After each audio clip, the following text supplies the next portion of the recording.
Assalamualaikum warahmatullahi wabarakatuh.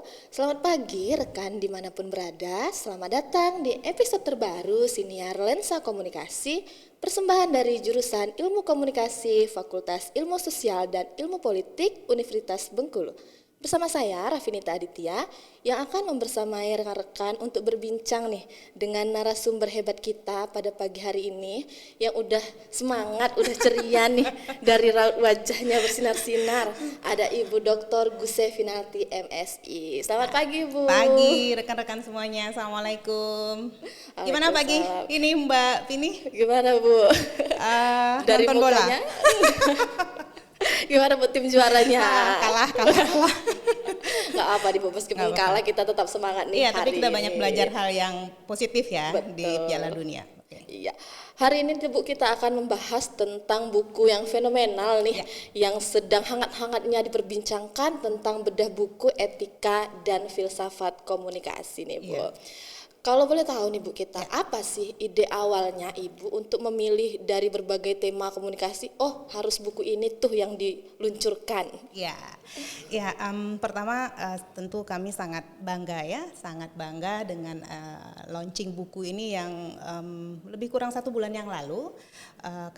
Saya bersama 2 teman gitu ya, yang kebetulan juga beradanya di Pulau Sumatera tapi di ujung pulau di Provinsi Aceh gitu ya. Dan tadi pertanyaannya kenapa sih buku etika dan filsafat komunikasi gitu ya. Mungkin kalau pertanyaan itu ditanyakan ada semacam history yang membuat buku ini hadir. Pertama dari saya kebetulan S1-nya komunikasi, mungkin Vini juga ya dan teman-teman di rumah juga mengenal nama satu mata kuliah yang biasanya ini diberikan atau diajarkan pada semester awal ya, tentang etika dan filsafat komunikasi. Di samping juga mata kuliah yang lain gitu. Namun dari berbagai pengalaman teman-teman, kemudian ada mahasiswa-mahasiswa juga, mata kuliah ini ternyata dari saya yang 30 tahun yang lalu sebagai mahasiswa S1 begitu, hari ini juga mata kuliah ini juga sering muncul. Benar nggak sih, Vin? Iya. Jadi ada hal yang menjadi motivasi ya.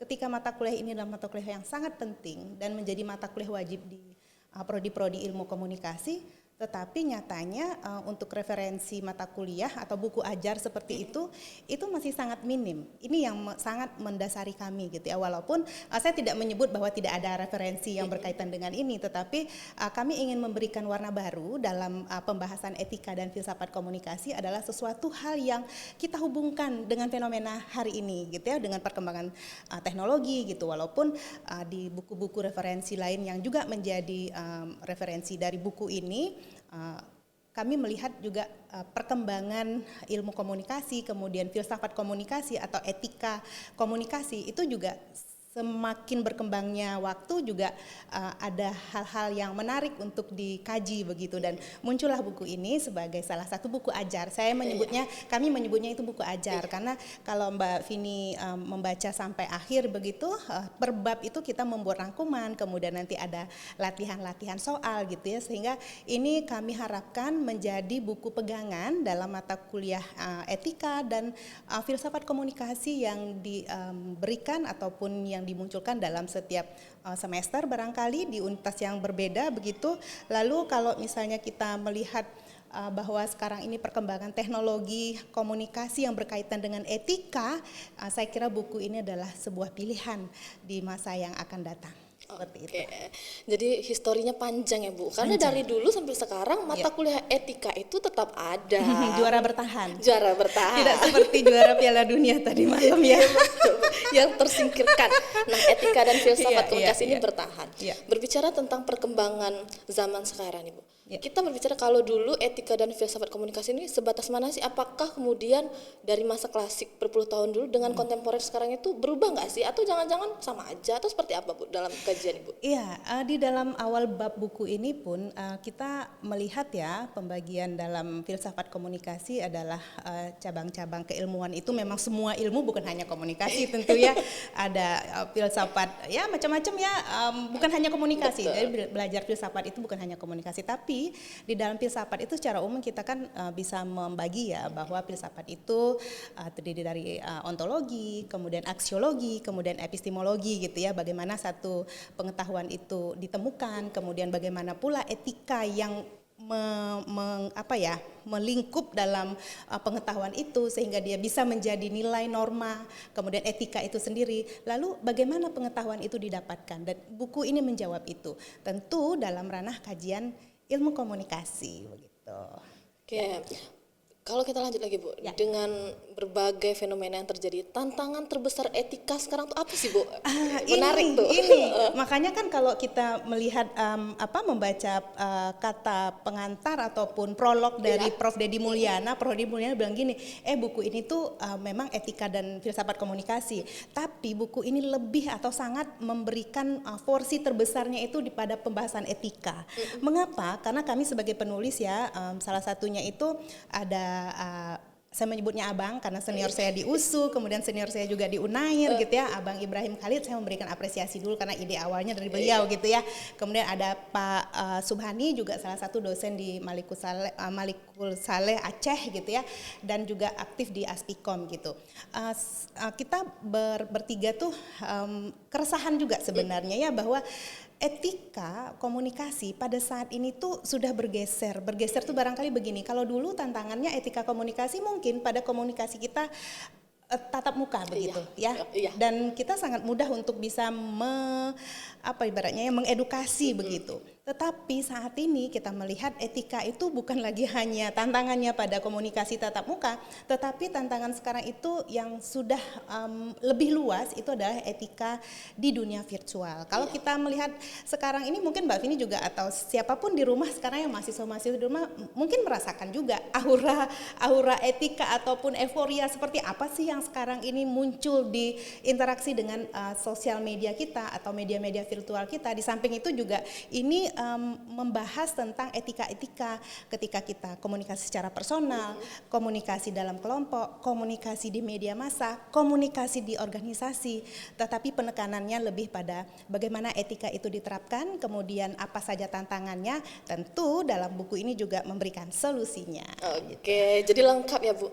Memang kemudian berbicara tentang ini, kadang kita ketika menemui mahasiswa, menjumpai mahasiswa bimbingan, mereka sangat kekurangan gitu. Betul. Etika itu ya etika komunikasi dasar, tapi etika virtual atau yang lebih terbaru itu ternyata sulit untuk menemukan referensi. Betul. Ternyata jadi belum banyak panduan.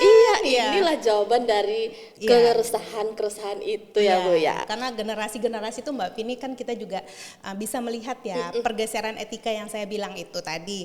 Kalau antar pribadi kita bisa sangat bisa memahami gitu ya bagaimana etika yang terjadi, kemudian lebih mudah dibandingkan kita mengenalnya di dalam etika virtual gitu ya, karena di sana tuh kan banyak anonim ya. Iya, betul. Anonim sekali, kemudian luas, tidak terbatas, sesuatu hal yang kita anggap biasa tetapi bisa menjadi hal yang luar biasa. Belum lagi ada perkembangan atau penyebaran disinformasi begitu ya. Buku ini menjawab semuanya. Jadi tentang itu semua sudah terangkum ya rekan-rekan sekalian. Kalau misalnya mencari hal-hal itu bisa langsung dicek di bukunya. Kita lanjutkan lagi nih, berbicara tentang etika, tentu saja etika dan filsafat komunikasi. Kita dalam berkomunikasi itu bukan hanya sekedar berbicara atau menyampaikan pesan, tetapi ada etika-etikanya. Nah, dalam buku ini tuh Bu ada berapa bab nih yang kira-kira membahas etika itu, lalu dia dari sisi apa saja yang dibahas itu kalau bab banyak. Banyak banget ya Bu ya. Ada 14 bab. Luar biasa ya, 14 bab. Kemudian lebih dari 300 halaman gitu ya. Dan ini diramu dengan sangat spesial gitu. Spesial itu ada juga hasil dari penelitian-penelitian kami yang dirangkum dalam buku ini, bagaimana etika komunikasi tentu yang menjadi payung atau tema besar dalam penelitian-penelitian komunikasi sekarang tentang etika komunikasi gitu ya. Dan kalau kita melihat ini ya, buku ini kan dirancang dengan bahasa yang sangat mudah untuk dipahami, karena buku ajar ya, mahasiswa-mahasiswa kita nanti lebih asik untuk belajar. Kemudian ada juga latihan-latihan yang kita siapkan. tentu juga ada kunci jawabannya gitu. Oke, jadi lengkap ya Bu ya. Iya. Tadi Ya artinya bab-bab yang muncul di dalam ini adalah bab tentang etika yang sehari-hari itu kita temukan. jadi bahasanya mudah Iya. dipahami, bukan hanya untuk golongan tertentu saja, Betul. tetapi orang-orang lain pun juga bisa menggunakannya. Iya. Tadi melihat sekilas Ibu mengintip, itu ada 14 bab, itu kayaknya relevan banget Bu ya di Iya. pertemuan kita yang 16. Oh Betul. ternyata ini tuh cukup loh untuk satu mata kuliah yang Iya. bisa memberikan ilmu banyak sekali untuk Iya. mahasiswa kita. Betul, kita juga menyesuaikan dengan kurikulum sebenarnya. Iya. Jadi mata kuliah seperti yang kita awal bahas tadi ya, mata kuliah ini kan mata kuliah wajib ya Iya, di betul. berbagai program studi. Mungkin sekarang ada namanya yang berbeda, tetapi tentang etika dan filsafat komunikasi atau filsafat dan etika komunikasi itu selalu berbarengan gitu ya. Karena salah satu etika ini adalah salah satu yang menjadi cabang dalam pembahasan tentang filsafat gitu. Kenapa 14 bab? Kita kalau dalam satu SKS dalam satu mata kuliah kita kan ada 16 kali pertemuan. Betul, tuh ya, benar nggak? Dalam 16 kali pertemuan itu kan ada UTS dan UAS. Nah, makanya kalau 14 bab kemudian nanti ditambah UTS dan UAS berarti sudah berapa? 16 kali pertemuan. Ya, Bu, lengkap semuanya. Jadi ini kayaknya buku etika dan filsafat komunikasi ini adalah pahe. Paket hemat. Iya betul sekali Bu. Paket hematnya, paket komplitnya ya Bu ya. Gitu ya. Harusnya dia yang dipajang supernya, yang super paket lengkap ada di sini semua. Benar. Ada lagi nih Bu ungkapan pepatah atau kata-kata sekarang tuh yang penting informasinya benar aja tuh. Padahal orang-orang tuh terkadang enggak memperhatikan etika di belakangnya dalam menyampaikan informasi, dalam berkomunikasi. Nah itu kira-kira gimana Bu? Dalam konteks yang penting benar. Bukan yang penting viral. Iya itu ada juga sih Bu. Tapi ini yang kalau misalnya yang penting benar, mungkin saja sesuatu yang sudah pernah viral ataupun yang sedang viral. Jadi di era post-truth nih Mbak Vini, kita juga di dalam buku ini ada pembahasan tentang itu ya. Di era post-truth ini sesuatu yang mungkin tidak benar tetapi sering diamplifikasi, kemudian diulang-ulang. Kemudian ada juga orang atau tokoh yang menyebarkannya itu menjadi idola seseorang atau sekelompok orang. Itu nanti dianggap satu kebenaran. Nah, di sini juga dibahas seperti itu, bahwa untuk mencari ataupun menemukan kebenaran satu hal, tentu mungkin era sekarang ya kita tidak bisa bicara ataupun percaya pada satu sumber saja, benar nggak? Betul, Ya kan? Di sini juga diberikan panduan gitu ya, bagaimana kita memahami sebuah informasi sehingga itu tidak menjadi hal yang pembenarannya pembenaran palsu, gimana ya ngomongnya, pembenaran tapi palsu gitu ya. Tapi ini adalah sesuatu hal yang nyata bahwa saat ini kita sangat sulit atau susah mencari satu kebenaran. Ya kan, benar nggak? Kita harus ke sini, harus ke sana, cari referensi dan sebagainya. Tetapi buku ini nanti mengajarkan kita bagaimana caranya untuk mengecek kebenaran, bagaimana bisa kita memberikan satu apresiasi kepada tokoh atau kepada hal-hal yang sifatnya juga memberikan vibe positif gitu ya, tidak selalu melihat satu masalah itu dalam sisi yang negatif. Tapi bisa saja satu pandangan itu, misalnya satu objek itu bisa dilihat dari berbagai sudut, itu bisa nanti menemukan persepsi yang sama. Karena dalam etika dan filsafat komunikasi ini kalau kita tidak banyak merenung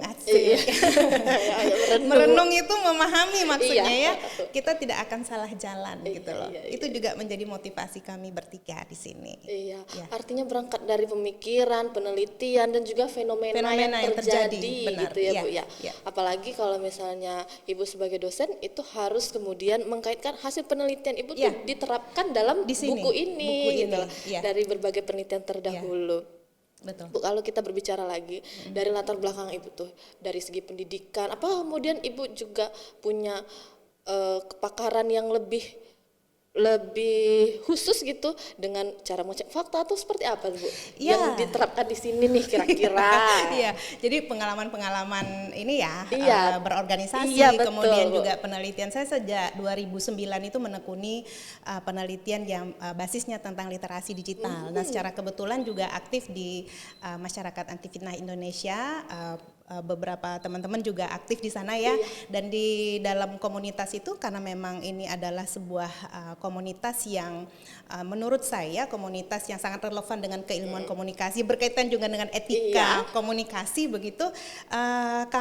Kami lah ya penulis ini melihat bahwa penelitian kalau tidak dipublikasikan itu hanya menjadi bahan yang mungkin saja rusak laporannya, tetapi ketika ini menjadi sebuah publikasi dalam bentuk buku, saya kira itu menjadi sesuatu hal yang sangat menarik. Dan ini cara kita untuk menghargai hasil penelitian, menghargai temuan-temuan apa yang didapatkan. Kalau misalnya teman-teman masih ingin mencari cara menentukan ataupun menemukan sebuah kebenaran dalam satu informasi, bisa di sini nih ininya apa namanya itu referensinya begitu ya. Karena di Mavindo sekalipun ya dan teman-teman di komunikasi juga aktif di sana, kita sangat aktif dalam kegiatan literasi digital. Dan hari ini pun saya sedang melakukan penelitian sebenarnya, dan tunggu ya buku barunya tentang pre-banking. Pre-banking literasi digital. Jadi dunia sekarang sedang tidak baik-baik saja gitu ya. Ada hal-hal yang perlu kita cegah, mitigasi dalam menerima informasi. Oke, menarik sekali ya Bu. Ternyata dari 2009 sudah bersekian tahun nih berkecimpung di literasi digital, dan ini juga merupakan jawaban dari penelitian-penelitian sebelumnya yang kemudian bisa dibaca. Menurut Ibu nih, kira-kira hanya untuk mahasiswa komunikasi aja apa sebetulnya bisa dipakai juga nih untuk yang lain? Tentu tidak. Tapi karena buku ajar, ada mata kuliah yang menaunginya ya, ini etika filsafat komunikasi itu mata kuliah. Tetapi sesungguhnya seperti yang saya sampaikan tadi, buku ini bukan hanya kajian literatur yang dari beberapa referensi ya, tetapi ini juga adalah hasil penelitian kami gitu ya. Dan karena ini adalah hasil penelitian, tentu bukan hanya untuk mahasiswa ilmu komunikasi, tetapi ini lahir juga atas dasar ataupun atas motivasi bahwa masyarakat sekarang perlu diedukasi gitu ya. Tentu dengan dengan cara-cara yang baik, dengan cara-cara yang produktif ya, dan lahirlah tentang etika dan filsafat komunikasi ini. Jadi bukan hanya untuk anak komunikasi. Jadi nggak hak veto ya teman-teman komunikasi, maaf sekali. Ini juga bisa digunakan oleh mahasiswa lain dan masyarakat umum juga. Karena tadi kan bahasanya mudah dipahami, babnya juga banyak, ada latihan di sana, dan ada kunci jawabannya juga. Iya, di belakangnya. Iya, untuk mengukur kemampuan teman-teman yang ingin belajar tentang etika dan filsafat komunikasi. Kalau misalnya ini nanti kita terus berlanjut ya Bu, dengan pemilihan penerbitan, kira-kira kalau misalnya ada jilid kedua nih Bu, Ibu mau apa nih kira-kira yang bisa menjadi ide untuk jilid keduanya, kira-kira mau membahas apa? Saya tuh tertarik sekali ya untuk membahas tentang ini tentang etika jurnalistik segala macam sudah masuk sekali. Saya tuh tertarik dengan saya merancang buku tapi belum selesai. Saat ini nih ada satu fenomena juga di kalangan masyarakat gitu ya. Mbak Vini pernah dengar susuk digital nggak? Apa tuh Bu? Atau sering menggunakannya? Enggak lah. Apa tuh Bu? Boleh nih kita tahu nih Bu, apa itu? Spill dikit ya sebelum bukunya terbit ya. Iya boleh. Ya, susuk digital itu satu yang sekarang dikenal anak-anak atau teman-teman di rumah itu sebagai filter.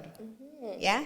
Nah, ini juga memberikan satu ilmu baru nih ya. Dulu susuk itu di masyarakat tradisional yang dulu ya, mungkin di Pulau Jawa gitu, banyak menggunakan itu untuk kecantikan, untuk kesuksesan, untuk hal-hal yang ya kalau sekarang dibilang hyper reality ya namanya ya. Tapi sekarang tuh ditemukan ternyata penggunaan susuk itu ada tapi bentuknya digital. Maka saya di dalam penelitian saya itu penelitiannya 2025 tahun kemarin, makanya sekarang sedang menyiapkan bukunya, itu namanya susuk digital gitu loh. Jadi orang terlihat cantik, menarik, sempurna gitu ya. Dan itu merupakan buku yang saya akan terbitkan berkaitan dengan edukasi publik. Jadi penggunaan filter tidak salah, tetapi ada hal yang mendasarinya, kemudian kapan bisa digunakan begitu ya. Nah, itu juga menjadi konsen saya. Gitu. Intinya literasi digital. Betul. Ternyata dalam penggunaan susuk digital tadi harus ada etika-etikanya juga, ya, tata cara yang harus diperhatikan. Jangan hanya hyper reality tapi tidak melihat lagi realita ke bawah itu seperti apa. Oke, Ibu. dari berbagai bab yang ada di sini nih Bu. Kalau misalnya nanti ada yang tertarik nih, pasti banyak banget nih yang tertarik. Kira-kira mereka harus gimana nih Bu? Saya mau banget nih tertarik. Mereka harus gimana nih Bu kira-kira? Ya bisa dibeli gitu. Kenapa buku ya? Kenapa tercetak? Ini juga sebagai ini kami ya, konsep kami begitu, karena kami melihat budaya baca di masyarakat sangat rendah. Apalagi sekarang ini ditambah dengan budaya menonton itu sangat tinggi. Karena apa? Media-media yang ada sekarang pun memberikan pilihan yang banyak ya kepada kita semua, bahwa melihat visual atau audio visual itu lebih menarik gitu. Tetapi yakinlah bahwa ketika satu buku itu adalah merupakan terbitan hasil dari penelitian, kemudian keresahan misalnya begitu ya, dalam edukasi seperti ini akan menjadi sebuah legacy. Kalau saya melihat buku atau publikasi dalam jurnal atau apapun itu adalah sebuah legacy. Jadi ada semacam warisan yang kita berikan, kita tinggalkan gitu, walaupun nanti tidak panjang umur gitu ya, tapi sudah tercetak di sini nama kita. Ada warisan ilmu, makanya ilmu yang bermanfaat itu salah satu amal jariah gitu yang setiap manusia yang kita pahami seperti itu ya. Ini adalah semoga menjadi amal jariah penulis-penulisnya. Amin. Betul ya Bu ya. Kita ini peneliti, tentunya dosen, kalau misalnya tidak diabadikan dalam karya itu hanya sebatas narasi belaka kosong. Setelah kita teliti hilang dia tumpukan itu. Ternyata kali ini enggak, kita berusaha mengabadikannya. Bu, ini tadi kan karena dia etika dan filsafat komunikasi, sebetulnya memang lebih ke komunikasi di bawahnya tadi. Pesannya nih Bu untuk anak-anak komunikasi, kira-kira kalau Ibu bisa berikan 3 pesan dari buku ini tuh apa sih untuk mereka?